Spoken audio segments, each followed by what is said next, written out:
प्रेम से बोलिए मंगलमय भगवान की जय हो। जय जय मायापति की जय हो। चारों भैया चारों मैया की जय। सदा भवानी दाहिने सन्मुख खड़े गणेश, पांच देव मिली रक्षा करहि। ब्रह्मा विष्णु महेश सियावर रामचंद्र की जय। पवन सुत हनुमान की जय हो। मंगलमय भगवान की जय हो। जय जय मायापति महेश्वर की जय हो।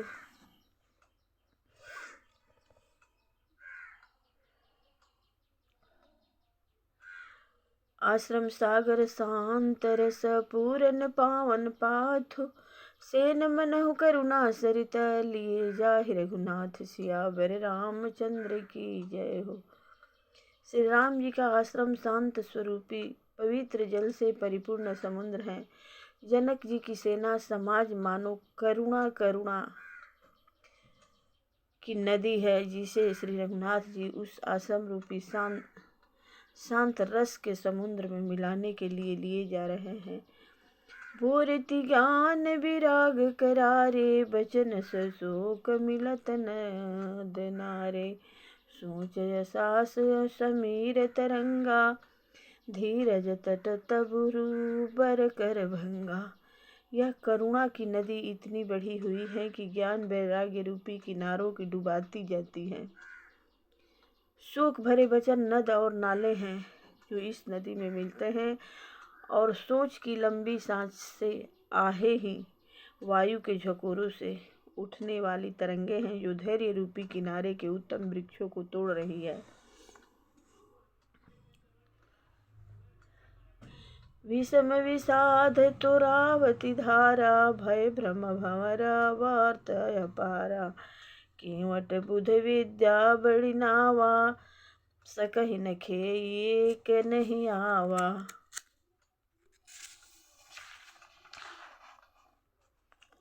भयानक विषाद शोक ही उस नदी की तेज धारा है।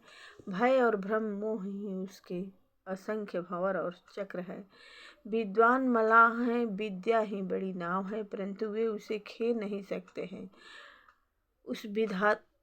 उस विद्या का उपयोग नहीं कर सकते हैं। किसी को उसकी अटकल ही नहीं आती है। बनचर कोल की रात विचारे, थके बिलो की पथिक ही हारे। आश्रम उदधि मिली जब जाई, मनहु उठे अम्बुधि अकुलाई। वन में विचरने वाले बेचारे कुल किरात यात्री हैं, जो उस नदी को देखकर हृदय में हार कर थक गए हैं। यह करुणा नदी जब आश्रम समुद्र में जाकर मिली तो मानो वह समुद्र कुला उठा, खौल उठा। शोक विकल दो राज समाजा, रहा न ज्ञान न धीरज लाजा। भूप रूप गुणशील सराही, रोवहि शोक सिंधु अवगाही। दोनों राज समाज शोक से व्याकुल हो गए। किसी को न ज्ञान रहा, न धीरज और न लाज ही रही। राजा दशरथ जी के रूप गुण और शील की सराहना करते हुए सब रो रहे हैं और शोक समुद्र में डुबकी लगा रहे हैं। अब गाहि शोक समुद्र, सोचहि नारी नर व्याकुल महा।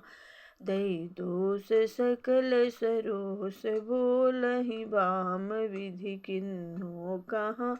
सुर सिद्ध तापस जोगी, जन मुनि देखी दशा विदेह की।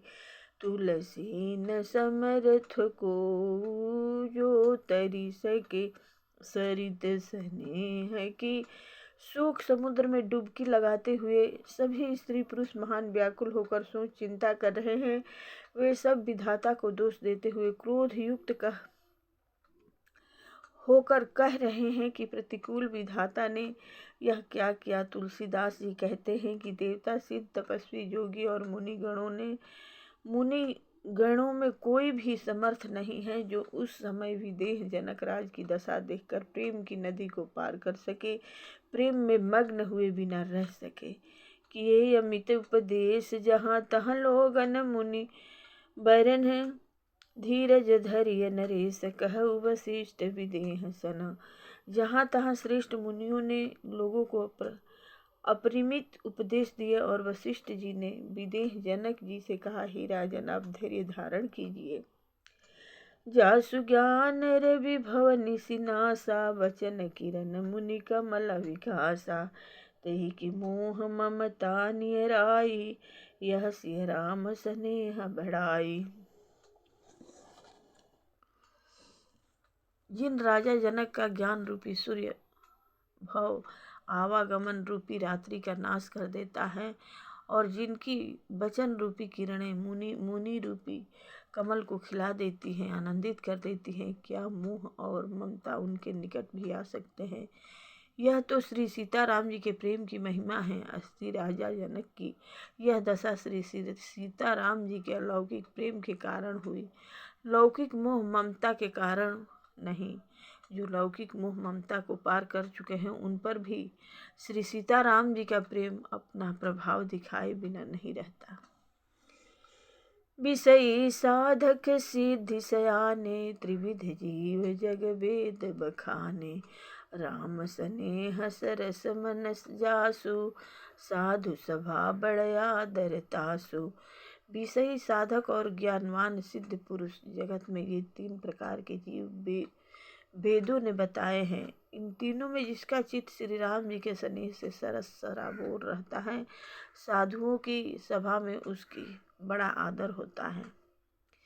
सोहन राम प्रेम बिनु ज्ञानु, करन धार बिनु जिमि जल जानु। मुनि बहु विधि विदेह समुझाए, राम घाट सब लोग नहाए। श्री राम जी के प्रेम के बिना ज्ञान शोभा नहीं देता। जैसे कर्णधार के बिना जहाज वशिष्ठ जी ने विदेहराज जनक जी को बहुत प्रकार से समझाया, तदंतर सब लोगों ने श्री राम जी के घाट पर स्नान किया। सकल शोक संकुल नर नारी, शोभा सरुवितेउ बिनु बारी। पशु खग मृग नन किन्ना हारो, प्रिय परिजन कर कौन विचारो। स्त्री पुरुष सब सुख से पूर्ण है। वह दिन बिना ही जल के बीत गया।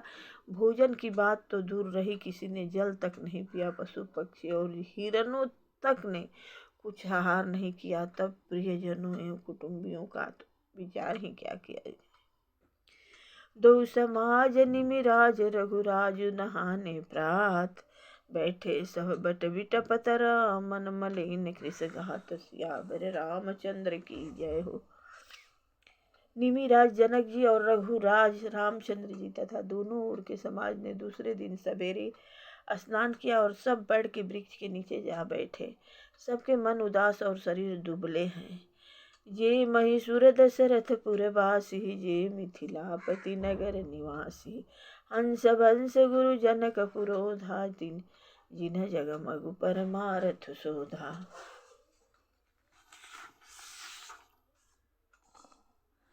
जो दशरथ जी की नगरी अयोध्या के रहने वाले और जो मिथिलापति जनक जी के नगर जनकपुर के रहने वाले ब्राह्मण थे, तथा सूर्यवंश के गुरु वशिष्ठ जी तथा जनक जी के पुरोहित सतानंद जी, जिन्होंने संसारिक अद्भुत अभय उदय का मार्ग तथा परमार्थ का मार्ग छान डाला था। लगे कहन उपदेश अनेका, सहित धर्म नय विरति विवेका। कौशिक कही कही कथा पुरानी, समुझाई सब सभा सुबानी। वे सब धर्म नीति वैराग्य तथा विवेक युक्त अनेकों उपदेश देने लगे। विश्वामित्र जी ने पुरानी कथाएं इतिहास कहकर सारी सभा को सुंदर वाणी से समझाया। तब रघुनाथ कौशिक ही कहऊ, नाथ काली जल बिनु सब रहऊ। मुनि कह उचित कहत रघुराई, गयो बीत दिन पहर अढ़ाई। तब श्री रघुनाथ जी ने विश्वामित्र जी से कहा कि हे नाथ, कल सब लोग बिना जल पिए ही रह गए थे, अब कुछ आहार करना चाहिए। विश्वामित्र जी ने कहा कि श्री रघुनाथ जी उचित ही कह रहे हैं, 2.5 पहर दिन आज भी बीत गया। ऋषि रुख लखी कह रे ते रहु तिराजू, यहाँ उचित नहीं असन नाजू। कहा भूप भल सब ही सुहाना, पाहिर जाय सुचले नहाना। विश्वामित्र जी का रुख देखकर तिरहुत राज जनक जी ने कहा, यहाँ अन्न खाना उचित नहीं है। राजा का सुंदर कथन सबके मन को अच्छा लगा। सब आज्ञा पाकर नहाने चले। ते ही अवसर फल फूल तही अवसर फल फूल दल मूल अनेक प्रकार, लई आए बनचर विपुल भरी भरी काम हरि भार, सियावर रामचंद्र की जय हो। उसी समय अनेकों प्रकार के बहुत से फल फूल पत्ते मूल आदि बहंगियों और बोझों में भर भर कर बनवासी कुल की रात लोग ले आए। कामद भे गिरि राम प्रसादाय, अवलोकत अपहरत विषादा, सरसरिता बन भूमि विभागा जनु मगतयान आनंद अनुरागा। श्री राम जी की कृपा से सब पर्वत मनचाही वस्तु देने वाले हो गए। वे देखने मात्र से ही दुखों को सर्वथा हर लेते थे। वहाँ के तालाबों, नदियों, वन और पृथ्वी के सभी भागों में मानो आनंद और प्रेम उमड़ रहा है। बेली बिटस्प सब फल सफूला, बोलत खग मृग अलिग अनुकूला, तेहि अवसर बन अधिक उछाहु, त्रिविध समीर सुखद सब काहू। बेलों और वृक्ष सभी फल और फूलों से युक्त हो गए। पक्षी, पशु और भंवरे अनुकूल बोलने लगे। उस अवसर वन में बहुत उत्साह आनंद था। सब किसी को सुख देने वाली शीतल मंद सुगंध हवा चल रही थी। जाइन बरनि मोहरताई, तनु मही करती जनक पहुँचाई, तब सब लोग नहाई नहाई, राम जनक मुनि आय सुपाई।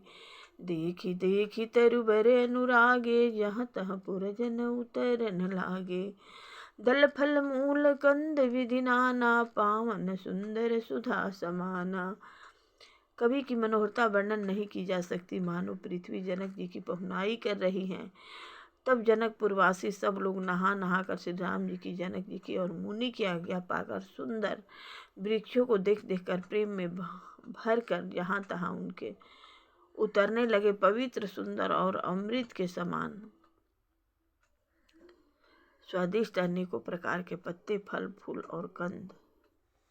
सादर सब कह राम गुरु, पठये भरी भरी भार, पूज्य पितर सुर अतिथि गुरु, लगे करन फरहार। सियावर रामचंद्र की जय। श्री राम जी के गुरु वशिष्ठ जी ने सबके पास बोझे भर भर के आदर पूर्वक भेजे। तब वे पितर देवता, अतिथि और गुरु की पूजा करके फलाहार करने लगे। यही विधि बासर बीते चारी, राम निरखी नर नारी सुखारी।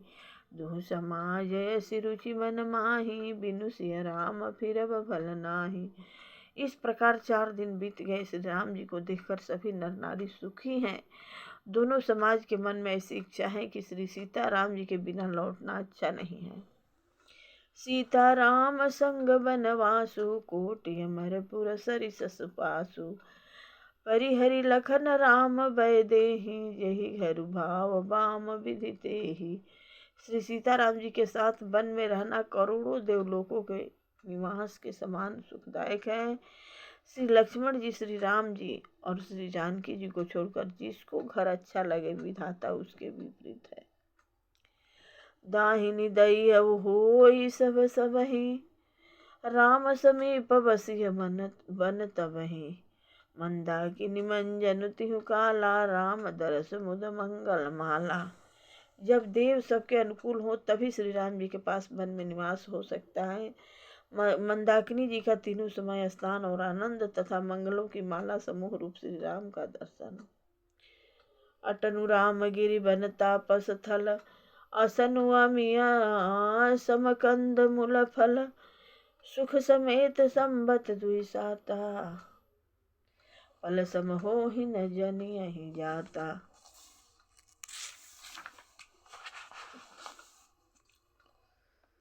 श्री राम जी के पर्वत कामदनाथ वन और तपस्वियों के स्थानों में घूमना और अमृत के समान कंदमूल फलों का भोजन और 14 वर्ष सुख के साथ फल के समान हो जाएगा, बीत जाएंगे, जाते हुए जान ही न पड़ेंगे। यही सुख जोगन लोग सभा, कहाँ ही कहाँ ऐस भानु। सहज सुभाय समाज दुहो, राम चरण अनुराग। सियावर रामचंद्र की जय। पवन सुत हनुमान की जय हो।